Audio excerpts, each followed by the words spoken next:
Hello, everyone, and welcome to another episode of the Drop Zone. Terry Miller, the disc golf guy here, trying to give you a little insight and also talk about the chatter that was, of course, going on in what seems to be a pretty historic and monumental day here in disc golf. So, welcome in, everyone. As usual, it's just me.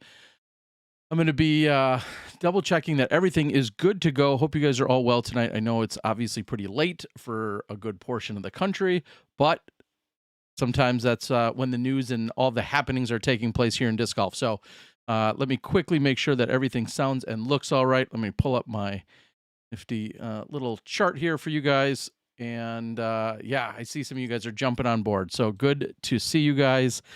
You guys like the elevator music, as you're saying. I appreciate that. A little bit of housekeeping here, as usual, for me to make sure that everything looks and sounds all right. Some people talking as I'm reading a little bit of the chatter as you guys are getting on here. Simon owns MVP now. Not sure that's quite fully based in truth. So we'll say that that's not the case. Late, it's 5:30 a.m. here, Christopher says. Christopher, over there probably in, where are you, Norway, Finland, somewhere in that neck of the woods. I know it isn't Tuesday, Paul. We had our Smashbox TV podcast, of course, recently, but today, when the news is dropping, you got to go with it. And of course, just a few days ago, we had such a great podcast with the insight that came from the likes of James Conrad, of course, renewing his 4-year deal with MVP. See Simon then jumping into what he did today, but also during the podcast the other night, we spoke with Holland Hanley, who is now an elite team member over there on Team Discraft. And then also we spoke to Anthony Barella over there on Team Discraft as well. So hope you guys are well. I'm just double checking. Kevin says he's here. Christopher's coming in from Sweden. I love it. Tour Series Glitch is being called out. Yeah, love it. I'm going to try and keep this chat session open as best as I can so I can keep a little bit of eye on it. We're going to talk about what we saw today in Simon Lizotte, of course, with the big announcement of joining Team MVP. I guess I'm going to lead with, well, before we lead, this is, you guys know I had a special celebration the other night just to see the news and to be able to go live at 2:45 in the morning. when the news had dropped over there that Simon was leaving Discmania, and I found myself a very special Bourbon County beverage. Well, tonight we're gonna go local again. This is our friends over at Three Sheeps, which is in Sheboygan, Wisconsin, and this is a limited edition specialty release, as it's called. We've got the Wolf. It is an imperial stout aged in bourbon barrels. Not gonna lie, this is where it's at. Comes in at a 13.8% ABV. And tonight I'm not going to. I prep for this. Keep it away from the computer. I prep for this, and of course I've got a disc golf glass that this is going to go into. The other night I was so excited. I got ahead of myself. Didn't give it a little room to breathe, a little room to air out. Tonight, I'm going to do it right just for you guys. And not going to lie, it's going to be the only one because these will get you going in every possible way. Bryce, I hope I just answered the question for you. Yeah. I made the mistake the first time I learned of these in a can when they went down like candy, liquid candy. Somebody might have had 4 of them in a couple of hours, and that was not a bright idea. So cheers. Cheers to the disc golfers. Cheers to Simon. This one's for you. Gosh, I can't even tell you guys. So let's talk about, of course, big announcement. MVP announced yesterday. Many of you guys saw that coming. Not only did we see on the 7th, on Saturday, that Simon, of course, was leaving Discmania, which took plenty of you by just absolutely knocked you off your chairs, understandably so. We saw the video. We've seen so much. It was kind of funny, the timing, in that I had gone, as soon as I saw the news, I had gone live with it.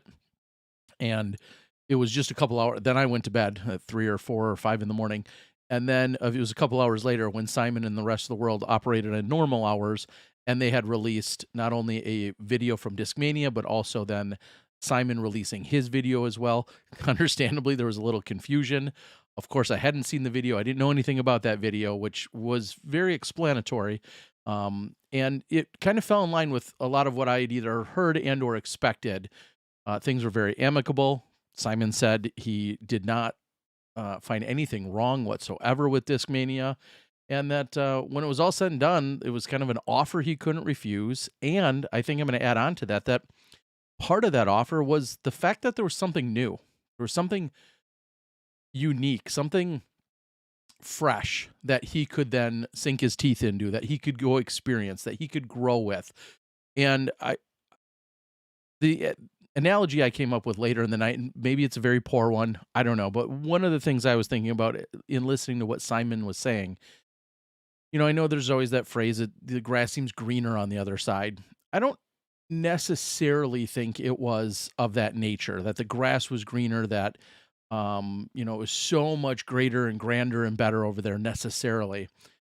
My maybe not so PC or perfect analogy was, is it like having, and this is all things considered equal, is it like having what feels like that gorgeous, perfect, seemingly perfect girlfriend, and then you find another girl who is gorgeous and seemingly perfect as well, and there's not necessarily anything wrong with the first one at all, but there's just this new notion, fresh idea of having a different girlfriend. Marriages, other things, a little bit different, but when it's at that scenario, that whole line, "It's not you, it's me." You have to wonder if he just needed that change, and as some have said, the motivation, whatever it might be.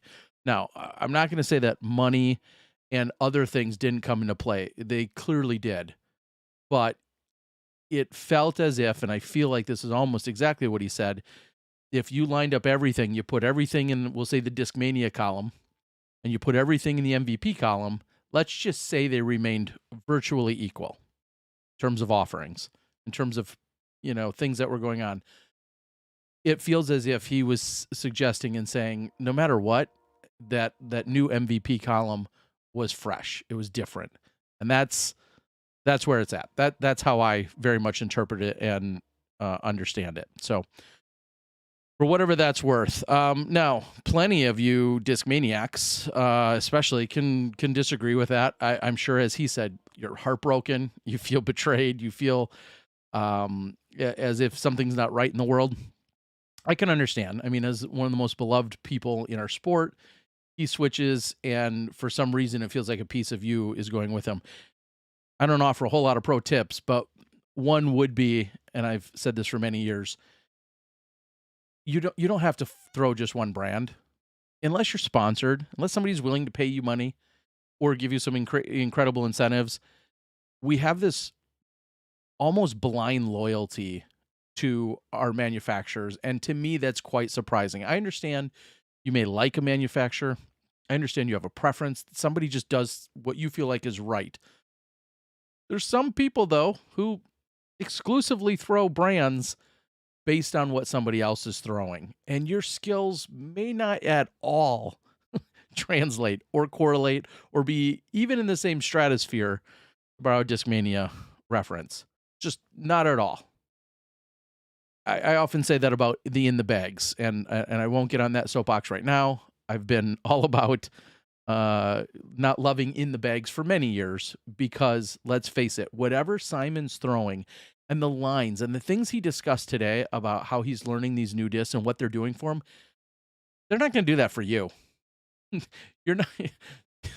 Not too many of you watching or listening are thinking, yeah, I really need that disc that turns over, like at the halfway point, at like that, the 250, 300 mark. That's when I needed to start turning over. You're probably not doing that. So There's a lot of stock put into discs. I'm not dissuading anyone from going out and buying discs that support people, tour discs, fundraiser discs. I love all of that stuff.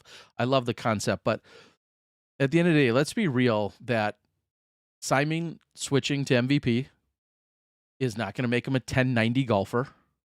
It's also not going to make him a 1010 golfer. Just as Paul Macbeth, just as Ricky Wysocki, just as Paige Pierce, just as Kristen Tatar, you're not going to see a massive fluctuation in any of these players because they're all skilled at throwing frisbees, and it almost doesn't matter what frisbee is in their hand. Now, there's some that may suit their game. There's some that may fill a tiny little hole in their bag, so to speak, or a particular shot. You may be super comfortable with a putter. I get all of that. However, there's no one manufacturer that's going to revolutionize your game. And as much as I like our manufacturers to help support the things that I do, I'm just telling you, a lot of them, if not most of them, make really good products. And it's just a matter of finding what you like. Okay, so I appreciate all of that. You guys are chiming in, and I'll try and read a few of the notes here. GPO Studio says, my bag has been like 70% MVP family for a while now. Lucky for my wallet, this signing hasn't been costly to me. When those Eclipse hexes drop, though, it's game over. Yes.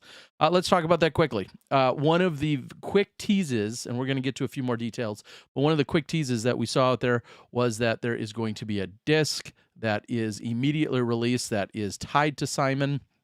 It's an amphibian reptile thing that he owns at his house, that he has as a pet. So, of course, there's an initial tie-in. He talked about the hex being a disc that he really enjoys, that he thinks is going to do big things, and that he really likes it so far. Let me take that another step. If I were MVP, I would have said, hey, Simon, cram this bag with as many possible discs in it, and we don't care if you never throw it again, but just mention it in that you threw it or that you like it. Just mention it in the video. Simon wouldn't sell out for that. But my point is, he even admitted the discs that are in the bag very, very much may not continue to be. He is currently learning and testing out and playing around. And as he's building the bag, as he's putting it together, and as he's learning and practicing over these next few months, you're going to see that bag change up considerably, maybe, marginally, maybe, but you're going to see that bag change up, and that only makes perfect sense. I've been an MVP dealer almost since the day they came out, very early on. In fact, I think I have three of the first, well, not three of the first, but I have three anodes that were some of the very first discs ever that were sent to me, and apparently they're worth a lot of money, so I'll keep those tucked away. But you're going to see, as they continue to shift and he continues to practice with them, that there's a ton of different molds to learn, and he doesn't need to learn them all. Let's be honest, he doesn't need to learn every single mold. There may be an entire genre or an entire line or a subset of discs that he just doesn't need to bother messing with, and I can appreciate that as well. There is a little bit of the charm and charisma and just beautiful, what's the word I'm looking for? Endearing quality of him just being so brutally honest today in the bag video, where he said, like, I don't know all these names. I don't know all these plastic types. I don't know what all of these discs do. I mean, there's really nothing you could expect for him to possibly know that. MVP and Streamline and Axiom and all the discs that they've produced in these last few years, which has been incredible. There's no possible way. I'm a vendor of theirs, and granted, I'm not as in touch with plastic as I used to be, but I can't keep most of it straight myself. And that's, in a way, I think a backhanded compliment, really, is that they just continue to keep making stuff. Clearly, there's popularity. Clearly, there's people that are going after it. And it's hard to keep up. Now, and I'm a little more old school. When I started, back when I was your age, there was Innova, there was Discraft, Lightning, PDGA. We're going to say that was pretty much it. PDGA was made by Discraft. Lightning was their own company, and then Innova. And there wasn't 2 or 4 or 9 types of plastic. There were literally one. You got a disc. You didn't call it a DX rock. It was just a rock because there was no other uh, identifier or adjective to go with it. It was just a rock. And so now we have so many different companies, so many different blends, so on and so forth. I'm going to say it for the 100th time. My personal, when my personal line comes out, it's not going to have a single disc that you can't easily pronounce or spell. Call me simple, call me basic. You start getting into disc names that people truly like have a hard time reading or understanding what in the world it is. I think I mean, some would say then you get more people to talk about it, and some would be like, nah, I don't even want to throw that. I don't want to bag it. I don't know how to pronounce it, so I don't want to have to talk about it. We'll see. All right. So my point is, watch Simon continue to change things up. It should be really interesting. I'm excited to see it. And I'll make a commitment to you. I will never learn every disc in his bag. He will likely have a few staples, a few, we'll say, signature type discs that he's well known for. You think of, obviously, when you think of Simon, you think of the tilt, that did so much in terms of branding and everything else over at Discmania. You think of some of the discs that he became very, synonymous with, but I'm not going to learn every single disc in his bag, just like I really don't know every disc in any player's bag. There's too much for that. All right, I'm going to head over to our friends at Ultiworld, and I want to pull up a few of the details. And this was relatively recent, and I think this is partially why this is so important, is that Ultiworld, let me see if I can get it up for you guys. Ultiworld released an article tonight, and I had heard that they were planning on talking to Simon. I also had reached out to Simon. No shame for me on this. Reached out to Simon. I said, hey, I know you have a super busy day. I can't even imagine. Congratulations. If you wanted to talk about stuff, it'd be awesome. Whether that was a Smashbox tonight, a special one, or just giving me any other info. And he eventually said, I've really committed to doing one, to read his words. Basically, he committed to doing the Nick and Matt show, and he knows that the media, although every show's a little different, that the media tends to get a little bit repetitive. Understandably so. Sometimes going on a show or 10 shows and saying the exact same thing, I could understand how that could drag on anyone a little bit. I'm guessing he's going to drive over to Matt Graham's house, who he lives very close by, out there in the Leicester area, Leicester area. He'll probably drive over there. He'll probably be an in-studio guest. And Matt had posted earlier today that he'll be there Saturday night. So, of course, go out and watch it. Maybe he'll dispel or correct anything that I may say tonight, or anything else you read in the next couple of days. So yes, he said he's going to be on there for the going to be in Matt's studio, he said. I then, of course, pressed him about a few details, few rumors and whatnot, and I'll be able to dive into a little bit of that. All right. So make sure you tune in on Saturday night to what he's got going on. Here is what I can do. I want to try to bring up the some of the details that we saw on the Ultiworld on the Ultiworld article that was released today, and I'm trying to make this all work. Nobody said I was really clever at any of this. Let's see if I can click over and quickly. Whoops! I'm going to see if I can click over and quickly maybe go to some of the things that we saw out there today. Here we go. Let's fingers crossed that this works. We'll see. All right. Talks about the contract, of course. And I think that was the number one question of the day was, what are the numbers? It was announced and known that it was 10 years. I think that was, crystal clear, obviously, within even the promo video. It was announced that it was 10 years, and then there was a lot of rumors as to what it was. According to the article here, it fits into what most of the rumors were that were going around, in that it is announced that it is a 10-year endorsement deal with Lizotte, the longest as such since Paul Macbeth signed 10 years with Discraft for $10 million. It reaches a similar scope. Goes on to say Lizotte is guaranteed 7 figures a year, along with a 6-figure signing bonus. And here's a key line: an uncapped potential for more earnings throughout disc sales and performance incentives. That's huge. Largely because, of course, if Simon Lizotte goes out and sells an absurd amount of Frisbees, he will get to a certain threshold in which he's guaranteed, and then he has a chance to make so much more beyond that. So then it also goes on to say, and I think this is maybe one of the most interesting lines of the whole article, where it says that Discmania paid the $1 million buyout clause in their contract with Lizotte, which was restructured last spring and set to run through 2026. That to me is also incredible. Here it talks about the Eclipse Hex that was talked about during and pictured.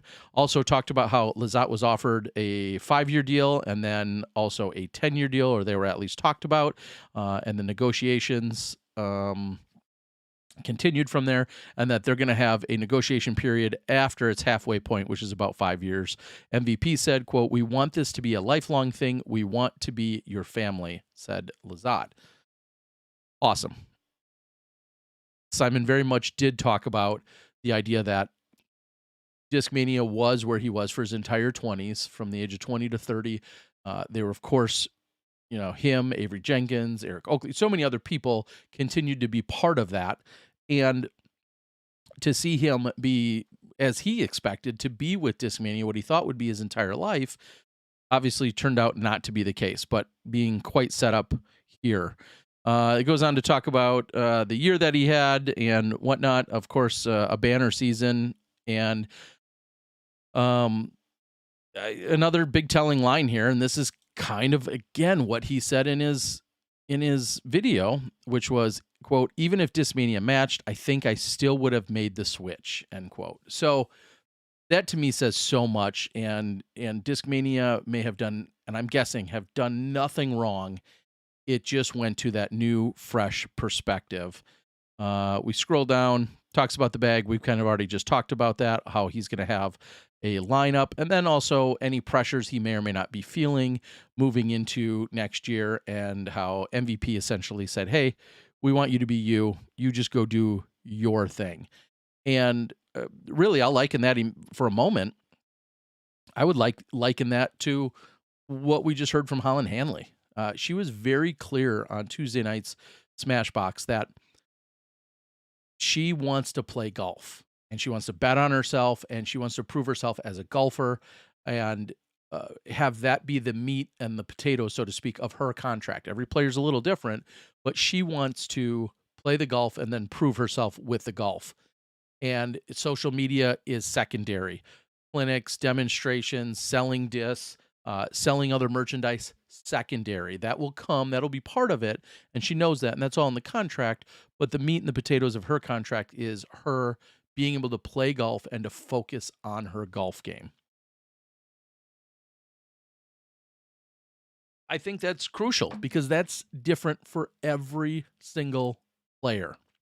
Where they are in their career, what their ceiling is, maybe what their floor is, but what their ceiling is, and where they are, and where is their focus. We often talk about, is it someone's skills that are earning them a contract or some kind of guaranteed money, or the longevity of a contract, or is it more beyond their skills? Simon, clearly in a in a pretty good position, in that not only did he show last year and in previous years, but mostly last year, that he can win at the most elite level, that he can take down big tournaments, he can hang with every other one of the top players, including Ricky and Paul and Calvin and Chris, and beat all of those guys on any given weekend. But then also he has a social media game and has the YouTube influence that is almost unmatched to anyone else. He clearly only has a few other people. I think of a Brody Smith, and is I don't is, there's no way there's another channel. You can correct me if I'm wrong. There's no other individual within disc golf that has a larger subscriber base than Simon Lizotte. I'm just gonna get. I don't watch YouTube. Do I? No, I don't. So I'm gonna guess he's got the largest subscriber base in all of disc golf, with the exception, of course, of Brody Smith, who had come in with a couple million people before he was even in disc golf. So, um, yeah, he's got that influence, and quite honestly, his vlogs are some of the most entertaining things, so endearing, and just part of that. Now, a lot of people have asked, does MVP get the blogs? Do they own those? Do they get a cut of those? Any things of that nature? I'm going to go on pure speculation. I'll just go speculation. I think Simon's going to continue to do what he's going to do, and I think MVP will have a focus and a place within the vlogs, just as Discmania did. He's done something very smart, though the vlogs themselves are his. Whatever he chooses to do with those. Now, did they have anywhere in the agreement that said, "Hey, you need to mention us X amount of times"? They might. I can't imagine they'd probably bothered. If Simon's doing his thing, if Simon knows where his value is, Simon knows what butters his bread, and Simon is getting paid this much, Simon knows enough that when he goes out, he's not going to be, the next 6 vlogs aren't going to be featuring Discmania Dis or Innova Dis. He clearly is going to be working around and often advertising or promoting or engaging with you as it indirectly or directly as an MVP ambassador, because sponsored player, that's what he does. So I give him a ton of credit in terms of having built that, and that's something he could continue to take with him. I know it's crazy to think ahead 10 years from now, but he could take that to whatever his next adventure may or may not be. Maybe with MVP till the day he dies, but the point is, he has that, he owns that. And I guess in a similar kind of analogy, if I'm thinking about it, not too far-fetched from Bobby Brown, Cool Daddy Slick Breeze, and him with Disc Golf Answer Man. I know there was a discussion at one point, although he had very much done Disc Golf Answer Man with Dynamic Disc people, and that was part of the show for many years. He had come in and had Disc Golf Answer Man as an idea, I think before he was a full-time employee. And as they had split ways, he had the rights to retain Disc Golf Answer Man. So there's something to be said about that. Could it have been bought out by DD? Maybe, if they really wanted it. That I don't know how it fell, but I do know that that was something that he wanted to retain and take with him as part of the branding and some of the work that he had done that was even kind of Dynamic, or maybe the early stages of him working with Dynamic, but that was still kind of his. I look at Simon in a similar way. That was his. He brought it in. He'll promote MVP plenty, I'm sure. And if MVP is smart, which they are, they will find ways to seamlessly integrate within Simon's vlogs. Simon will probably be giving away a bunch of discs. He'll probably be giving away some baskets and some other things. We'll see where that shakes out.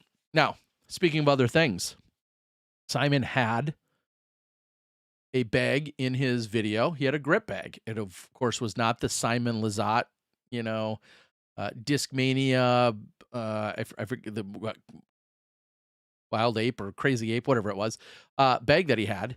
Instead, it was a quote-unquote generic grip bag. It was still a grip bag, but it was not one of his signature grip bags. The way he phrased, this is my with grip or through the 20, he kind of, if you want to look into something, the way he paused or hesitated made me just wonder for a moment. I then hesitated. I'm not saying he's going anywhere. I don't know what his relationship is with grip at the moment, but whether they'll work with him to find some other style of bag, or as MVP has largely outfitted themselves with a ton of great products, maybe there's going to be some kind of arrangement for him to be sporting. Maybe there'll be a Simon Lizotte signature MVP bag.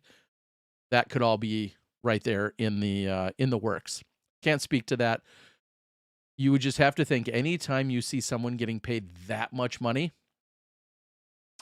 it seems as if they're gonna do everything they can to somehow bring it in-house, to somehow capitalize on Simon using an MVP-based bag as opposed to any other manufacturer when they're paying him that much money.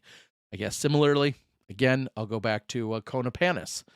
You saw that she had a bag sponsorship or two, or she had a bag sponsorship. And when she had gone to DD, she then had her own signature series bag with DD and then went that route. I think Ricky Wysocki had various cart sponsors, then coming within the DD family, then having a sponsor that was directly tied within Dynamic Disc. So just think about that in the big picture, that is certainly a possibility as well, is some of those relationships may need to be severed because they want to be getting their most bang for their buck, which, to be fair, I completely understand. I will quickly jump over to another piece of conversation today that out on the in the Twitter sphere, is that what they call it? Ricky Wysocki quickly got jumped on today. Ricky Wysocki had made a tweet, and I think I saved it at one point, and I'll even try to bring it up because I did save it as a reference point today. He had made a tweet early this morning, once the news had broke, of course, and he said, which one was a worse kept secret, my move to DD or Simon's move to MVP? What do you think?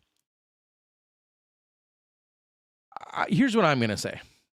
A lot of people jumped on him from the little bit I read about trying to switch the focus to Ricky or trying to make it about him or him trying to steal some thunder or some spotlight or feeling some kind of jealousy or anything of that nature. I do not truly believe that was Ricky's intent. I don't, he is not like that he was maliciously trying to redirect the spotlight. I think it was a question within sports. I think it was a question within big contracts and disc golf. And I understand that it rubbed people wrong. I get it. That some people took that interpretation. Knowing Ricky the way I do not feel in his heart of hearts that was his intent of making that tweet, of saying, look at me, look at me. I think it was just very much a, hey, this is crazy. Look how stuff's unfolding. Was that a well-kept secret or not? That's my take on it. He did follow up, especially after people really jumped on him. But he did follow up and said, also, congrats to Simon. Another big contract, well-deserved, my friend. And that was 7 minutes later. So sometimes, as a guy who sometimes rambles on for hours, especially live, it's easy to say things that don't necessarily translate for what your intention was. And of course, I cannot fully read Ricky's mind. I did not send the tweet for him. I'm not acting on his behalf in any way, shape, or form. Ari's got that completely covered. Ricky's an adult that's got it covered. I just will go on record and say Ricky did not send that with a malicious intent of trying to steal the spotlight. That's going to be my take on it. Of course, then says, well-deserved on the big contract. At that time, the rest of the world didn't know what the contract consisted of until Ultiworld later got a few more of the details. So, but I'm pretty sure Ricky had a good idea. So that brings me to my next point, which I hope these points just keep connecting dots because I'm making them up. There's a talk of the impact, the significance, the secret, so to speak. And I'll be the first to admit, I knew things, most things. I've known him for a little while now, with certainty. I did not feel at liberty to share, definitely, details with you. I didn't lie to you. I just didn't tell you the whole truth. I didn't want to share all the details. That is not for me to share, in my opinion. Now, I understand we just got done talking about big sports contracts, details. we haven't quite hit any, have we had any major, what's the word I'm looking for, snafus or massive collapses or whatever. I can't think of the word I'm looking for. Anyway, have another. Uh, but leaking or providing definite answers to something of this scale and magnitude just wasn't for me. And I understand it's damn near impossible to have news and to have information of this scale and of this size and of this magnitude and not feel like and feel like you can't share it or feel like you can't tell people or talk about it. And I get all that, and I'm not hating on others that talked about things. It's just for me personally, I will go back and say this again. I have a relationship to some degree with Discmania. I have a relationship to some degree with MVP, with Innova, with Discraft, with all of these manufacturers. I'm honored to say that I know most, if not all, of the owners, and or have some either business and or personal relationship with all of them. And to me, it just doesn't feel as if sharing information like this does any good for that company. In Of course, unless they wanted it shared. If somebody would have called me from Discmania side or from MVP side and said, "Hey, I've got this little nugget for you. If you talked about it, we wouldn't be mad or we'd be okay with it." Totally different story. But that was not the case. There was clearly a ton of rumors going around. Clearly, a lot of people knew some things. Some people knew a lot of things. Some people knew nothing. The speculation, I got to say, was massively entertaining. And I also felt like there was even on Facebook, there was someone that said, I'll put up $1,000 bet that that Simon's not leaving and going to MVP." I'll be damned as a betting man. You know how hard it was not to jump on that, whether it was publicly or privately, to go and then say something to him or make a post about it, knowing what I knew. But I just knew if I chimed in with the wrong things, it would then maybe sway too many people to believe one thing or another. And again, that's just where I was with it. Everybody's a little bit different. Everybody else wants to be the man or the woman to break the news, and I love breaking news just as much as the next guy. Um, this in particular, which wasn't meant to be shared, was something that I didn't feel like it was. Now, you want to talk about where does it come from? I'm going to just throw this out there for you guys because there's a hint of truth to all of this. People who knew Simon, the friendly, talkative guy, maybe with or without a beverage, Simon knew. Simon's closest golf friends and family knew. Not claiming any of them would say anything, but a lot of them knew. Who else knew? Probably some, most, all of Discmania. Think about what had to go through for the Doombird 4. Why are we doing this? Where's it getting sold? How is this?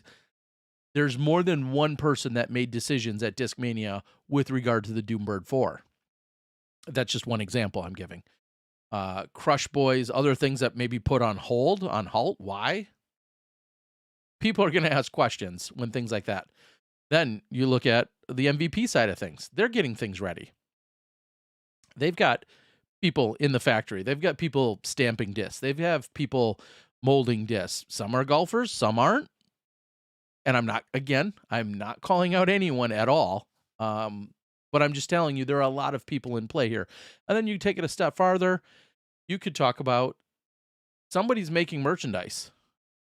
Somebody is stamping up certain things. Somebody has to be prepping for the news and the announcement. Besides the cameramen, besides the media crew, there's also other people that are involved. Who's shooting these videos? Simon talked about not being able to go to certain parks, but that's an obvious one. But there's still a lot of other people in play here that have to be talked about. I think of a Disc Golf Pro Tour perspective or a PDGA perspective. Is there any details? They don't need to know, what frisbees he's throwing, but is there anything from a media or a marketing perspective that is great for them to have an advance notice? And then naturally, like I said, is there media outlets? Is there someone where it was perfect that Simon personally or an MVP or somebody on the maybe even on the slight down low just said, "Hey, I've got some news for you," and then we could take it from there. At the end of the day, it was clearly out there. It was it was um very much rumored, but there was still a lot of uncertainty. And to be fair, and understandably, there was a lot of people who just simply couldn't believe it. Hence the gentleman wanting to put up $1,000 bet. And quite honestly, until I had some very uh, trusted sources, I also didn't believe it. I thought it was crazy, and here we are. So it was pretty incredible. It could have been something very intentional and specific. It could have been something accidental and malicious or anywhere in between, but just know, I see some blame getting thrown around. I see people getting accused, some very specific people and or possibilities. I'm continuing to throw people I'm I'm trying to round up a herd of people to throw them all under the bus. That's what I'm trying to do here rather than any one specific person. Quite frankly, I don't know what the one or two specific people may have been. It could have been Simon, just telling too many people because he's a friendly guy and he was having a beverage or two. Sometimes these beverages, a 13.8, can do things for you guys. Anything's possible. So that that is what we saw from there. I'm trying to think if there was anything else that was largely either rumored and or may or may not come true. Well, I will. There's one more thing. Lots of people talking about a portion of the company, stakes, stocks, shares, whatever you want to call it, ownership. I said it before. I'll say it again. That is not commonplace in disc golf. I understand we're a small sport and people think that could or does easily happen. I'm not saying it's never happened, and I'm not saying it's never it's impossible to happen in the future. It's just not nearly as commonplace as the speculative rumors were. I feel as almost so many people typed up on their keyboard, here's what I think is happening, and here's what I think he's getting, and it's a share of the company. And feel as if the second Simon sat down at MVP, the moment the initial handshakes were done, he didn't say, how many shares do I get? How much can I own? Like, it's not, I'm not saying it's impossible, but it is still remains very rare within disc golf.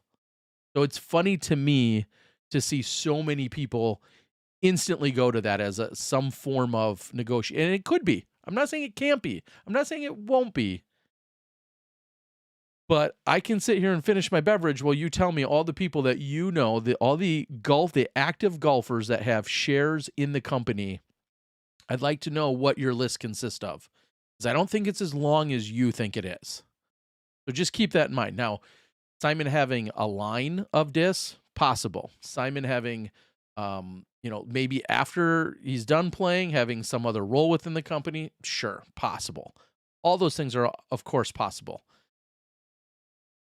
Simon getting 5% of MVP, I'll just say is crazy. I mean, if I'm just going to use a word for you, I'll just use that one. Crazy. It's not happening. It's not likely to happen. I don't think we're going to see it happening, him or anyone else. It's just not nearly as common as you guys think. So that's what I'm going to say about that. Within shares of a company,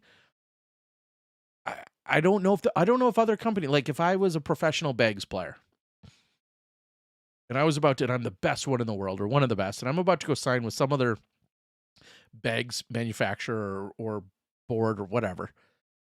I just can't imagine yep. And Care Bear, the bag thrower, is getting 3% of bags. So I don't know why it's so common within disc golf for us to immediately throw that out, but I'm going to try and jump off that soapbox for now. But that's what I am. That's what I'm talking about. Let's see what is out there. As someone said, yes, 10 million, 10 years, some incentives, some bonuses. essentially no cap. I'm not just lying. No cap on some earnings that could go up and above and beyond. The other remark I made when a lot of people talk about the longevity and what Simon wants to do, I think Simon's motivated. I think he's driven. I think he probably has a lot of great ideas for even when he's not in the spotlight, doing what he's going to do as a showman and as a professional golfer and a trickster and all of the things he's capable of. My comment though is I also don't think, if we're going to go on the opposite spectrum of everything he's doing now, I also don't think that, the day let's just play pretend and say the day he turns 40, he retires, he hangs it up, he's cashing his 10 plus million. And Simon's like, well, time to switch gears. I've had my playing career. Time to get down to business on the business side here at MVP. Yeah, hand me my laptop. 6 a.m., give me my laptop. I've got emails to send out. Like, he may be hands-on to some degree. He may be doing really cool, high-level things. But I think some people feel like as soon as he's done golfing, he's immediately taking over the accounting department or doing some other role that's going to lock him in permanently there for the rest of his life. He may be ready to kind of hang up his disc for a little while. He may be ready to relax. He's going to have the money to do so. And I'm not saying he's going to, sit on his couch and get fat by any means. I don't think that's the case at all. But just think about at that stage in his career, what exactly may or may not entice him. And I guess all we can do is wait and see the 10 years from. All right. A couple messages on the board. I have not been able to pay full attention to it. I do thank you. I feel terrible. Was it Eric that jumped in on the super chat? Guys, just so you know, the drop zone is super chat friendly. It's a new thing I'm doing. If you just click on that little button on the bottom of your screen, you can see it. But it is, in fact, super chat friendly. And I wanted to read the super chat that came in, and now it's not even showing it to me. I thought it was Eric. I apologize if I did miss it. Oh, where did it go? Why it's not showing it to me? Either way, thank you. If anyone super chats, that directly goes to support what I'm doing for you guys here tonight. I'm going to read a few things, and then I'm going to try and jump off here. I would like to keep these short, and we'll see what we've got for you guys. Is he still sponsored by the arm brace? That I cannot speak to. That is a good question. If he isn't, maybe he should try to go out and get a new sponsorship from them. I think that poses a bigger question, and I know I just talked about this. What does this mean for other, what is it going to mean for other opportunities? Will he, for lack of a better phrase, will he have less opportunities because MVP might be interested in keeping him a little more in-house? If they, came out with an arm brace, if they came out with whatever, any new product, if they came out with those types of things, they're going to be probably less inclined for him to be like, hey, why don't you go out and actively get that sponsorship? I'm going to make up another just random thing. I don't think MVP is working on shoes, but if they did, they, of course, would love for him to be wearing MVP shoes as opposed to another manufacturer's shoes. They would love that. Will that happen? Just spitballing here, making up examples. It was Eric. Eric Sterner, I appreciate you, man. Thanks for the little super chat. Well, it wasn't little, but I mean, thank you for the super chat. Simon's lawyer should have negotiated a percentage of the company. Up. They're reevaluating it after 5 years, so there could be changes halfway through. As they said, there was a guarantee of 7 figures every year.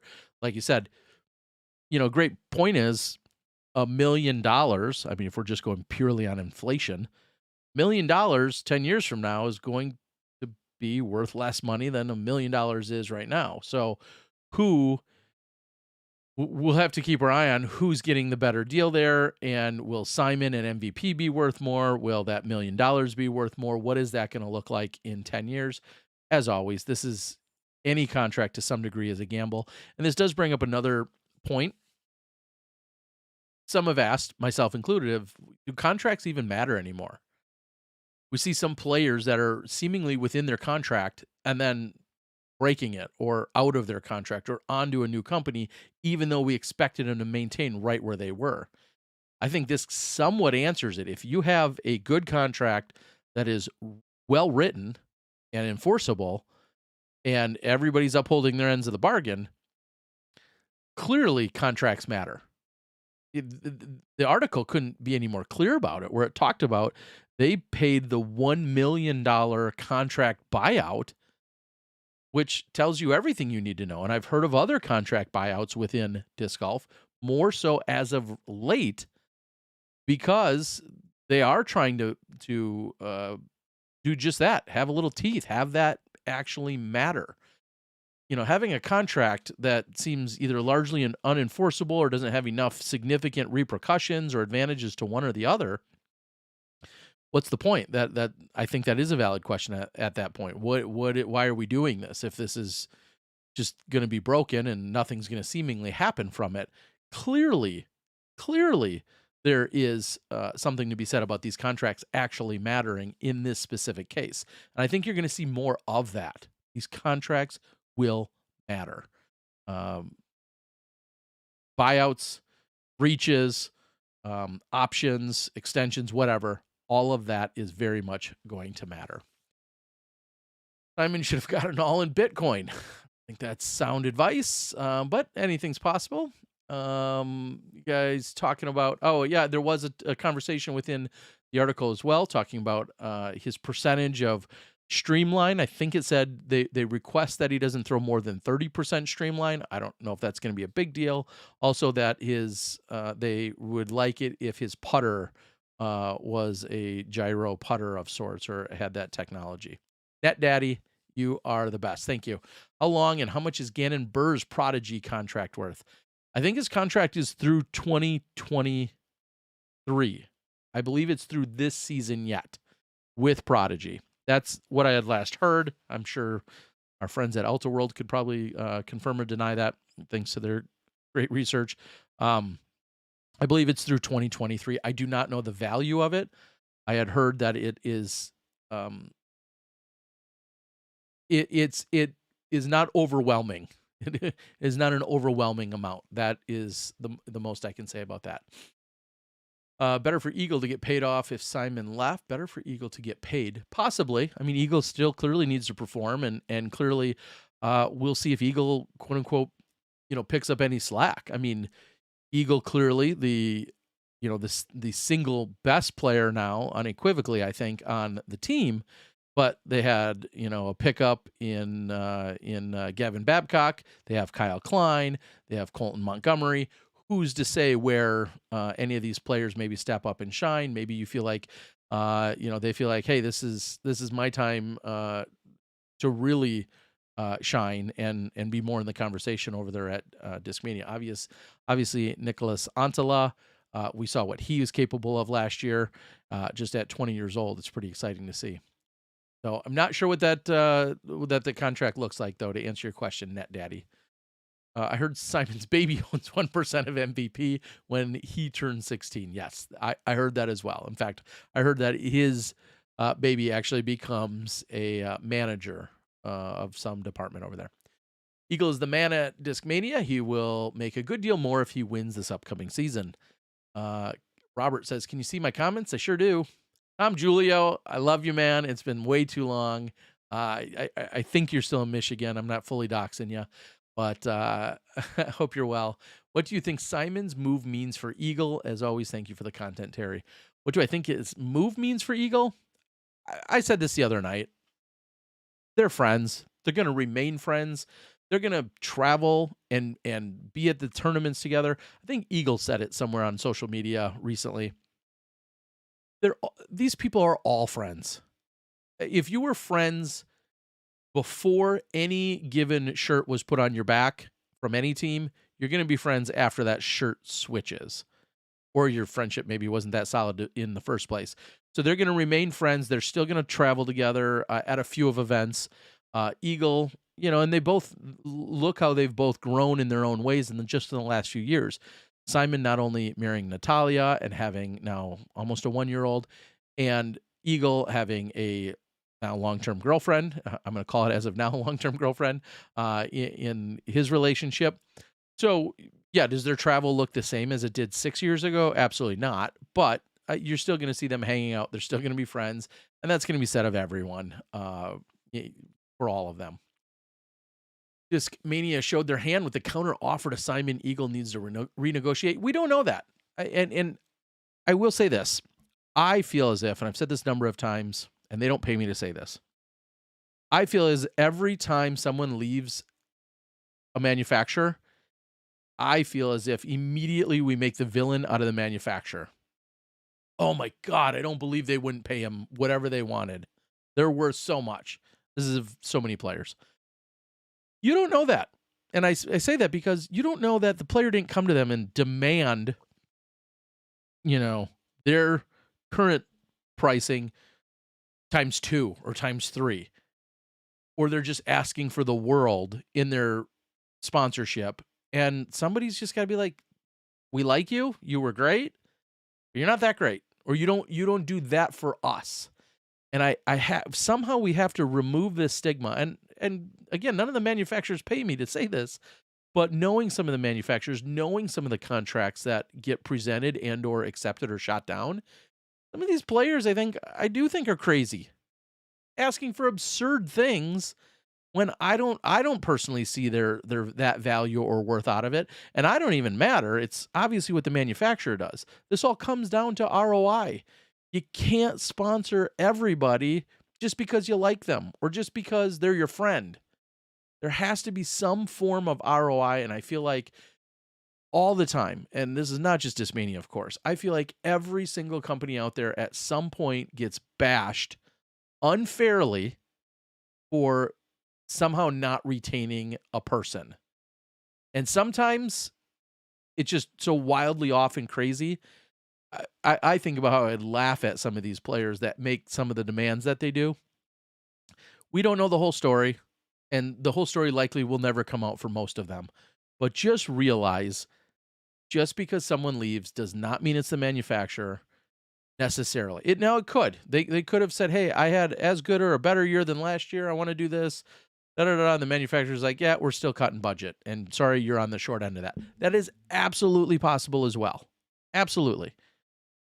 I feel, however, more often than not, it seems like a player thinks they're worth X. The manufacturer says, yeah, not quite X. You're more worth Y. And they maybe just never come to terms and meet in the middle. That's or meet at X. And then they move on. That's my take on it. All right. So thank you, Tom. I don't know if I long-windedly answered that, but what else would you expect?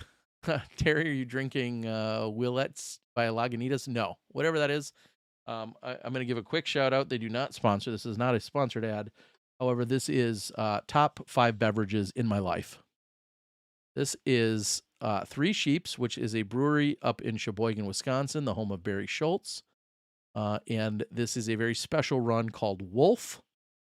It is in case you weren't here at the beginning, it is an imperial stout aged in bourbon barrels. 13.8 ABV. This is, I'm just going to say, too damn good. Cheers.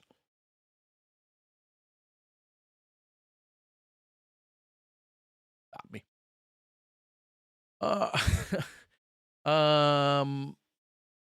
Discmania's marketing strategy doesn't seem good for the long run. Renaming molds they already made and pumping them out constantly. They seem to be doing pretty well, but like you said, there might be another route. Can we talk about logos? Simon mentioned he's losing his logos, leaving DM. I know the shield is part of the SL logo, Simon Lizotte logo, but he is really losing that. How many other pros don't own their own logo rights? I'll just quickly say to that, I'm assuming somebody within Discmania at one point made the Simon Lizotte logo. I thought about this actually too much the other day. They're clearly not going to do anything else with it. They're not going to be putting it on stuff to sell. Will they sell it to Simon? Would they potentially gift it to him at some point as a really sweet gesture? I don't feel like they have to. Of course, if they want to, they could. Would MVP love that? Would he love that? I don't know. I mean, they again, if we're gonna go on this fresh start idea, it may be time for a fresh new logo. I know it's your branding and you're synonymous with it for all these years, but if you're gonna go with a fresh new start, kind of seems like having a new logo may work into that, or something else happens with it. I do feel like you're probably not gonna do anything else with it, so giving it to him feels nice, but I would not anticipate it. And that brings me to my other point that somehow I skipped earlier. Buckle up. We said this for years. We are not entitled to know what the contract details are. Do you want them? Yes. Do I want them? Yeah. Do the rest of the players want them? Probably. Do manufacturers want it? I'm going to guess not. I am not entitled to Simon Lizotte's business. Some of it's public, some of it's very well known, some of it's out there. I don't know what Chris Dickerson makes. I don't know what Kelvin Heimberg's contract looks like. I don't know the details of Missy Gannon's contract or Katrina Allen's. I know we all want to know. I know, yes, I realize that. We are nosy and it's interesting, maybe enlightening. We are not entitled to that. And I will say that forever. My mother taught me that what somebody else makes is not your business. It's one thing you don't talk about in the workplace. And I understand public contracts and sports. I understand there becomes like a gray zone, and or it's the exact opposite. I totally get all of that. I do understand that a lot of professional sports do operate that way. I still don't feel entitled to it. And I know you want it. We all want it. I want it because I'm nosy, and that's how I always disclose it. I want it because I'm nosy, but I do not feel entitled to it. We happen to get this information. It is great. Paul Macbeth has talked about this, to what that means for everybody else, because then you can kind of, there's officially a public bar that's been set, and then you can kind of take it up or down from there. You know that you have, you meet these criteria, you hit these particular, rungs on a ladder, whatever, that gives you an idea. But I still do not feel as if I'm entitled to know what anyone's contract consists of. Do I love knowing in media? Do I love knowing as just a personal nosy guy that's been involved with disc golf? For sure. I do not feel entitled to knowing what's in anyone's contract. Jesus Valero? Wow, took me a little bit. What effect, if any, do you think Simon's contract affect James compared to his and him joining MVP? And how do you think James feels about the holy shit after the? I think James, if you haven't been around James or ever listened to him talk, James is pretty damn chill. And I think he's happy for Simon. I genuinely think he is. I think James is the kind of guy, this is the biggest compliment, is that James is not a high maintenance, worrisome individual, that if James is taking care of himself and James is good, I don't think James sweats what a whole lot of other people are doing. And James isn't necessarily flashy. James isn't in any way materialistic. Like James is, I think, at peace and happy within himself, within his personality, within his relationships, within his who he is as this kind, incredible, just amazing human and soft-spoken, just incredible being. And to know he's friends with Simon, and to know, and I think he's even entertained as well by Simon. And how can you not be? I don't care who you are. You have a crazy ego if somehow you're not entertained by what Simon can do and has provided for us. So I think there's no ill will or any concern whatsoever for James, and either what his contract meant and how that affects necessarily Simon. And to be honest, if you're looking at James, who just signed this 4-year extension, if you're going on purely a recency bias, you look at James did not have this incredible 2022 season. Now, James is so much more than just the 2022 season. We all know that. But he didn't, he had you contrast that with what Simon had, really the season of his life, 4 events, and what he did compared to James. Again, you can't just base their contracts on 1 year of performance, but they are very different, and understandably, their contracts should be treated very differently.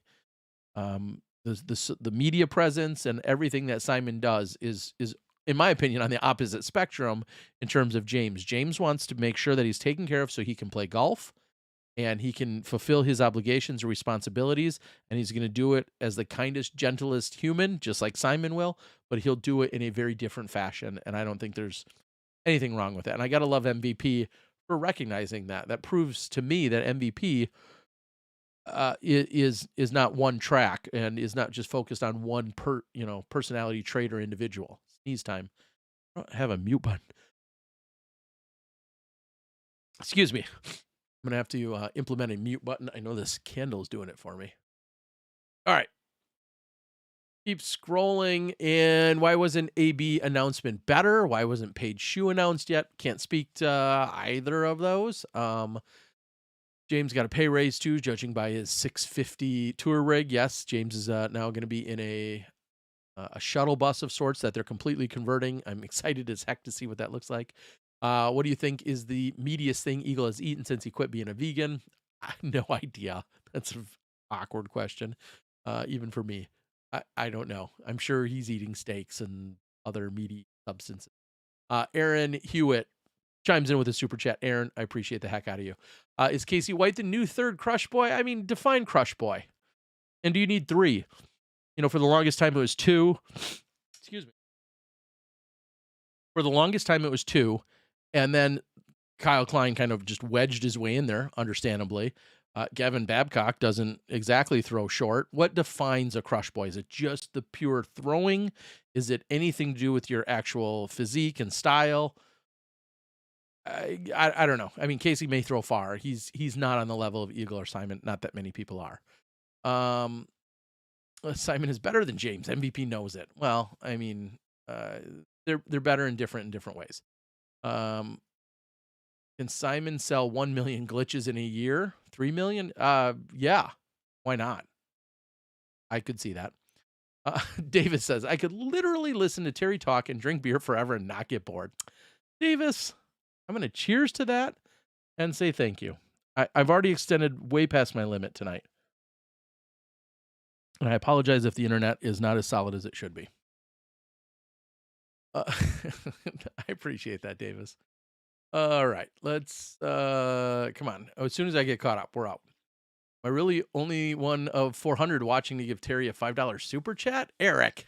Yeah, you shame super chat them into some peer pressure, whatever. Thank you so much. Like that first Simon MVP stamp is after his pet fish. Yes, an axolot, right? Some amphibian. I saw it when I was at his house. I'm not an amphibian guy, but it should be pretty cool for sure. Somebody give you $10. Step it up. Appreciate it. I'll buy Terry a beer at Shelley or Memorial if he's there. Oh, Reed, I will be there. You just wait. The people want to see a James and Simon practice rounds. Are you listening, MVP? Well, let's hope MVP is out there. God bless you, Terry. Thank you, Spock. I appreciate that. The Rainmaker is the best putter ever made. Off topic. Okay. We'll go with that. Miles, hope you're doing well, buddy. Miles, let us know. Did you do any printing? Did you know about Simon Lizotte? Did you leak it all? You can look for more on paragondiscgolf.com. I'm a carpenter, Terry, and that's how I blow my nose at the job site. Yeah, thank you. Simon's injury fully healed. Good on him getting a deal. I think they required independent medical exam on his health. I don't know if they got as far as some medical exams. I mean, when you're signing a contract of that size, I know a medical exam to sign a contract with might be super normal in probably every other sport. Maybe it's possible. That's actually a really legitimate question as to if there was anything that needed to be done, knowing that I'm guessing even if there wasn't, there was probably some clause that says if there's any kind of health thing or something to some degree, then maybe there was an out clause for somebody. Axolotl. Okay, thanks. I didn't even know what I was talking about. That's why I just spit out words. An axolotl. Axolotl. It's like a lizard fish looking thing, right? Like if a fish grew legs? Is that what it looks like? I don't know. Nobody said I was smart. Uh, pre-ordered my Simon hexes today. I unofficially, you might have. I am an MVP dealer, so go ahead and bookmark this if you want. I'm an MVP dealer. Of course, I will be ordering these. It would be cool if you wanted to order some for me. I know a ton of people are going to be taking the pre-orders and offering them. As soon as I get more details, I'll be ordering a ton of them. I'll be stashing a bunch to just go in my private Simon Lizotte collection, along with other goodies. Of course, we'll be storing them just because they'll be historic and pretty cool, but I will also be then offering some up for sale. We're working on shop.thediscgolfguy.com, and we will, of course, have probably a pre-order and then an actual additional order out there as well. So if you want to support me, that's the easiest way because you're probably buying one of these axolotls anyway. And if you are, it would be cool if you got it from me. I make like a couple dollars, so I'll be big time. it's, I don't know if that's the real Simon Lizotte who says turn your head and cough. Simon, if that's really you, why don't you text me and then I'll know. And then we'll see if there's any other questions that you can directly answer. I will say today, in messaging with him, he told me that not all details would be public. And even some that I thought I knew or that I do know still will not be fully public. And again, that goes back to the whole like nosy and wanting to know what's going on within the contract. Some things just aren't meant for public consumption, which is totally understandable. I'm trying to see what else I can share that he allows me to do so. Simon, as far as I know, did not also have any kind of official agent. I think that might have been asked a little bit earlier. I don't believe there was any other specific agent. There was, of course, we'll say an introduction or a meeting of sorts that involved Steve Dodge at some point, but there was no other official agent involved. Yeah, okay. I didn't think that was the real Simon. The thumbnail, whatever, didn't line up. The emoji, whatever you want to call it. Stop saying frisbee, please. It drives me crazy. Sorry, Melanie. I'm gonna use the F word. I'm gonna use the F word. What is tomorrow? PGI frisbee. Heyo. Trademark Terry Miller. That's an imposter. Okay. And then will there be a line called the Simon line? That's a good question. I know Ultiworld had suggested as much. It's a phrase we've been using within the disc golf for many years. A lot of people have been using it. And will there be officially a Simon line or a lineup of discs? That's to be determined. So I guess we'll see. Guys, I think, guys and gals, everyone in between, I think it's almost time.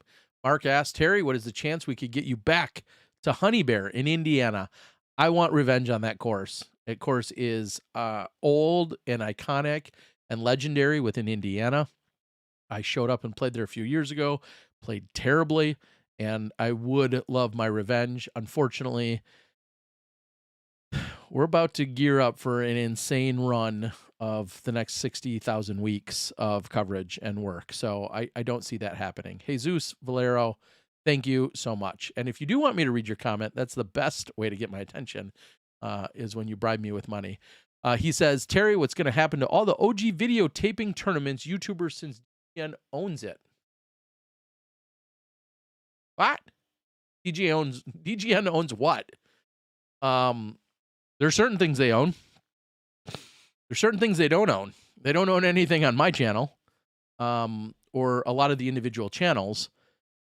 There might be some shared rights,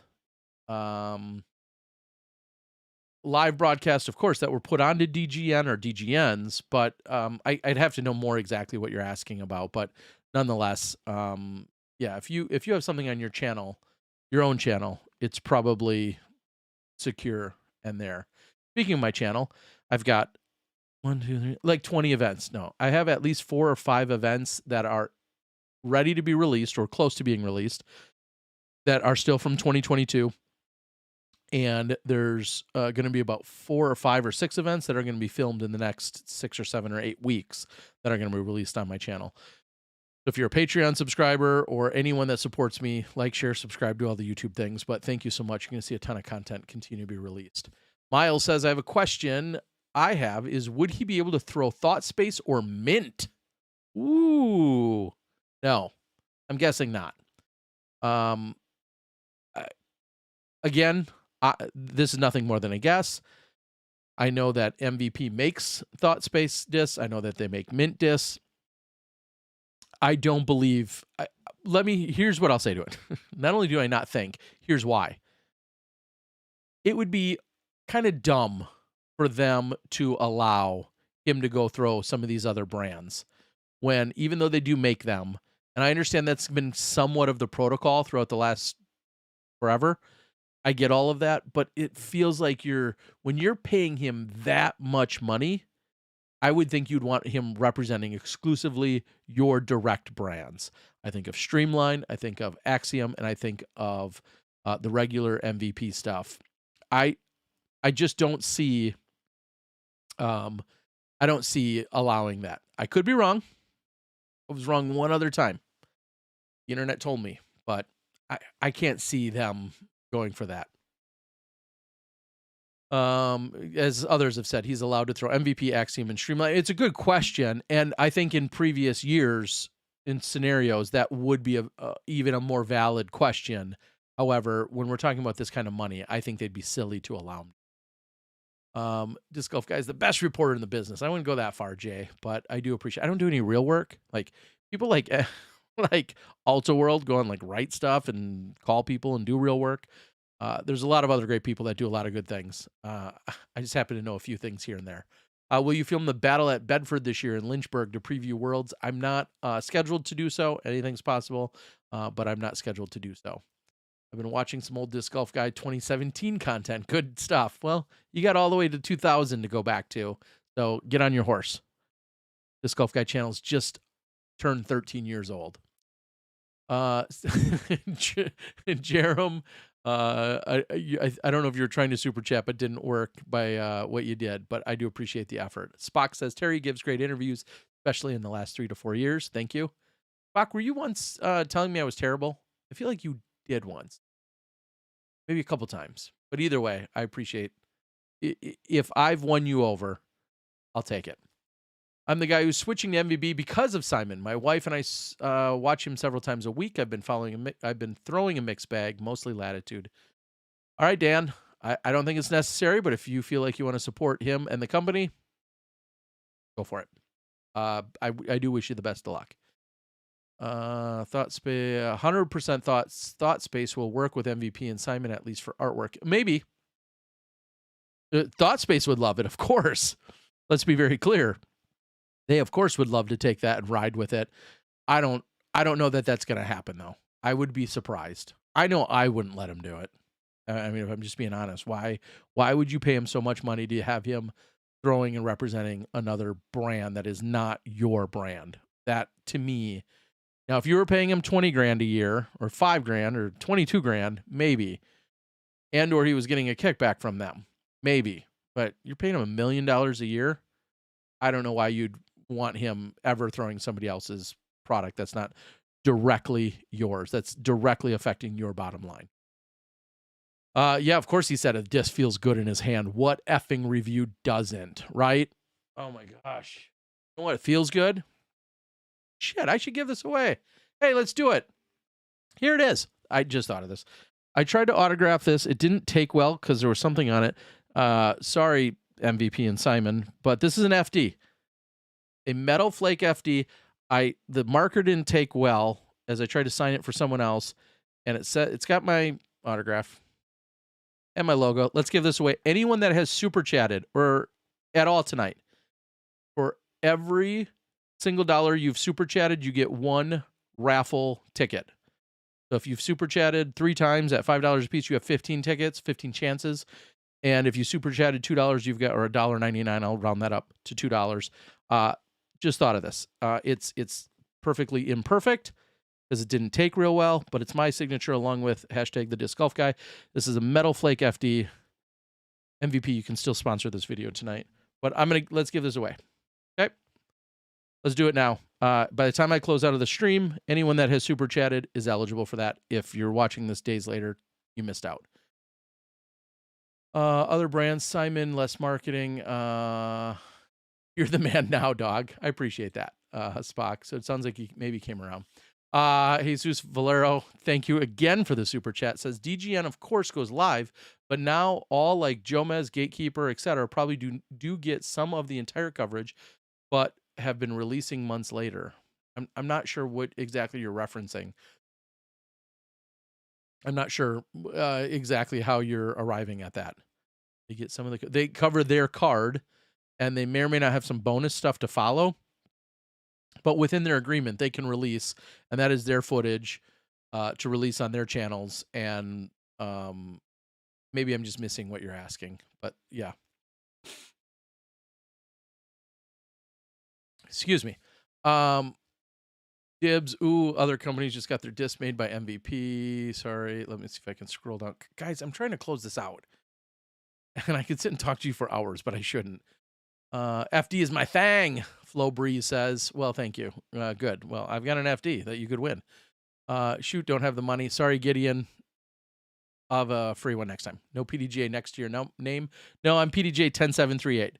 Tell me in the comments if you have a lower PDGA. If you're watching this and you have a lower PDGA number than me, to be fair, I'd be surprised. Nobody cares what I say. I'll trade you my Innova Birdie for it. Not today, Jay. John G, thank you for the super chat. You officially have 10 opportunities.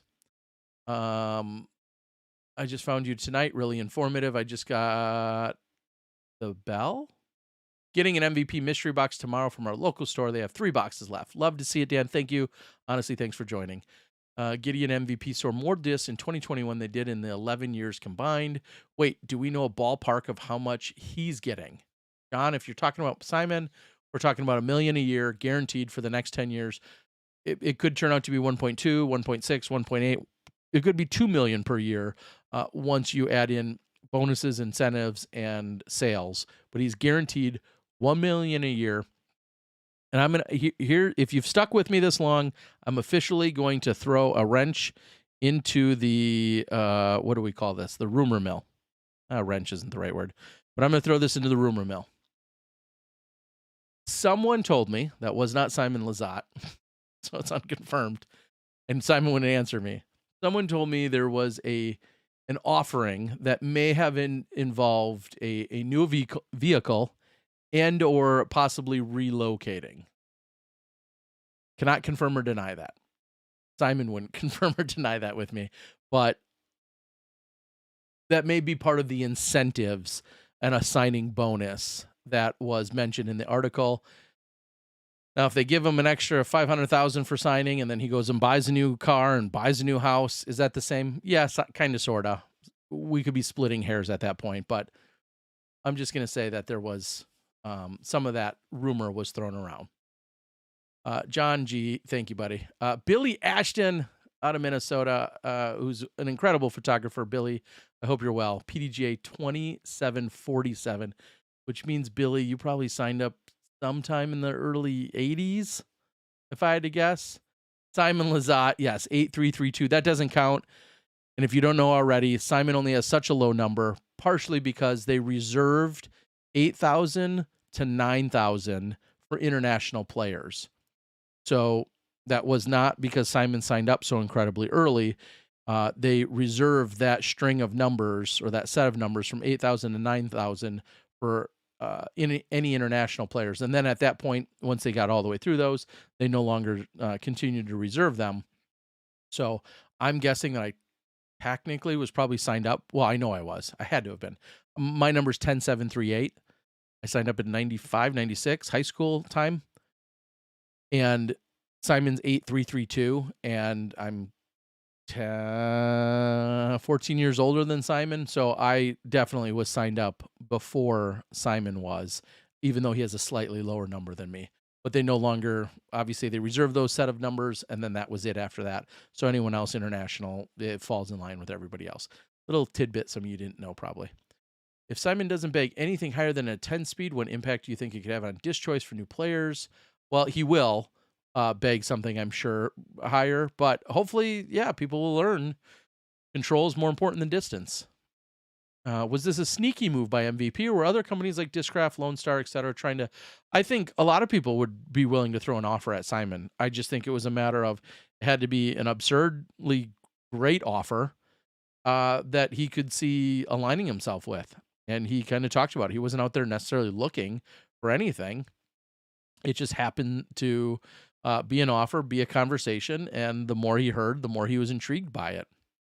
He definitely was not out there actively seeking around, especially with a couple of years left on his contract. Sam says, how old are you, disc golf guy? I am 44. Birthday's in August, a couple weeks after Avery Jenkins. We're within a few days of one another. Simon released the In the Bag video. He was trying out 13 speeds. Yes, I had ordered many years ago disc golf guy stamps, and they had it was the Octane, which Simon was throwing today. It was a Matrix, which Simon said was underrated. And then I think I had anodes. Hilarious that I had ordered those many years ago. I think I'm almost out of all of them, but it's time for a reorder. They were triple stamped. They're gorgeous. Amazing product. So, but it's great because if he brings back the Matrix in terms of sheer popularity, then maybe the few that I do have left, people will want to buy right away. Without knowing you could raffle this, I'm happy to be in the super chats. Yeah, I appreciate that. I know you weren't trying to. What is CA? Where's that? What is that denomination? I'll get that out for you though. Live cast as always. Thank you. Appreciate it, Sonny Dylan. Nicoletta, Simon did state he did have other offers. I think Terry's 45. Well, almost. Nope, it's not Paul Macbeth. You're not fooling me. Class of 96, Aaron says, yes, that's when I graduated. That is true. Funny enough, I have a disc along with a disc golf journal, and me and my couple buddies signed the disc, and I was the first graduating class of 1996 in Appleton North High School, and they were creating a time capsule, and students could put stuff in it. And I didn't want to, I only had a handful of discs. I was a kid and 17-year-old, and I only had 20 some discs. You should see my senior picture. It had every disc I owned. That's another story. And I didn't want to give up a good disc, and I wasn't buying them often because I was still a 17-year-old. And we found a lightning disc. Me and my buddies that all played, we signed it along with the disc golf journal, along with some other disc golf stuff, and we put it in the time capsule. I don't know when it's going to get opened, but there is a disc with our signatures on it from 1996, all in that time capsule that was then put into the wall of the school or something like that. I don't know when they're going to ever open that, but kind of funny that because we were the first ever graduating class. That school opened in 96. It was just down the road from a disc golf course that I grew up playing on. And we ultimately put a disc golf disc into it. So it brings a smile to my face just thinking about how funny it will be if or when that gets opened. And I don't know if anything will get done about it, but it will be pretty funny. Canadian, that's probably what that CA was. Yes. John, how you move? Okay, so here's what I'm going to do. I'm going to start to close it out. I'm way past that. Holy cow. Hour and 30. We're an hour over what I'm supposed to be doing tonight on one of these per my own rules. I'm going to go through all the super chats. I will do so shortly after I shut down. I'm going to go through all the super chats. I am then going to add you all up, give you your raffle count, so to speak, put you in a spreadsheet. I'll bring it to random.org. I will then run a little raffle unofficially. I will run that, and then out of everyone that contributed, you have all your different entries for every dollar that you had super chatted. I'll randomly pull, I'll randomly pull a number and then see who that matches up against. So you guys are incredible. No, we're not going to get me rolling till 2 a.m. We could. The whole point of these drop zones was to be like 20 to 40 minutes, not an hour and 30. And with that, I have to close it down. Guys, I appreciate you joining. I appreciate all the chatter about Simon Lizotte. I can't say enough about the human and the individual he is, and the big bold move taken by MVP, the broken hearts that probably have come from Discmania and even within Simon's inner circle. Understandable all across the board, but right now the biggest hype of 2023 is officially upon us. Simon Lizotte, sponsored by MVP. We'll be excited to see his journey. We'll be excited to see him continue to entertain us. And no matter what company he was throwing, whether it was Discmania or a new one, that he was going to do that. And we couldn't be happier for the showman and the just the human that Simon is. And I can't say it enough. Thank you guys for joining. I don't know what you're still doing here watching, but thank you.